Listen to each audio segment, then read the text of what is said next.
नमस्कार. व्हायरल बातमी या मराठी माणसाच्या चॅनलवरती तुमच्या सर्वांचं स्वागत आहे. माझं पोट दुखतंय, माझं डोकं दुखतंय, मला स्लीप ॲपनिया नावाचा आजार आहे. माझ्यासोबत 24 तास एक सहकारी ठेवा, मला खूप त्रास होतो. हे वक्तव्य होतं वाल्मिक कराडचं.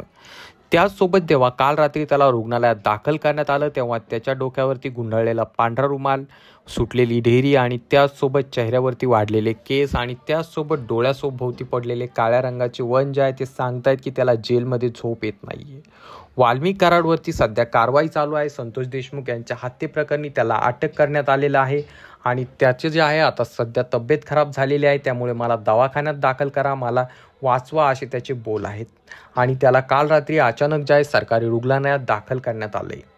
तर मित्रांनो, झालं असं की बीडच्या मसाजो गावचे सरपंच संतोष देशमुख यांच्या हत्या प्रकरणातील मुख्य आरोपी वाल्मिक कराड याची काल रात्री अचानक तब्येत बिघडल्याने त्याला रुग्णालयात दाखल करण्यात आले.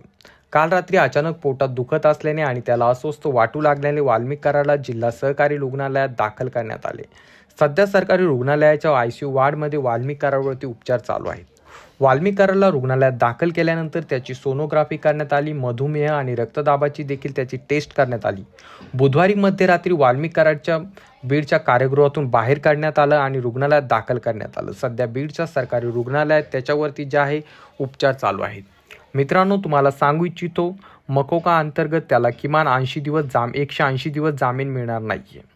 दरम्यान वाल्मिक कराडला मकोका अंतर्गत अटक करण्यात आली आहे, त्यामुळे त्याला आता इथून पुढे वाल्मिक कराडला जेलमध्येच राहावे लागणार आहे. न्यायालयीन कोठडी सुनावल्यानंतर वाल्मिक कराडने वकील जामिनासाठी अर्ज केला होता, परंतु मकोका अंतर्गत जे आहे किमान 180 दिवस आरोपीला जामीन मिळत नाही, त्यामुळे इथून पुढे किमान 6 महिने तरी वाल्मिक कराडला तुरुंगवासच भोगावा लागणार आहे.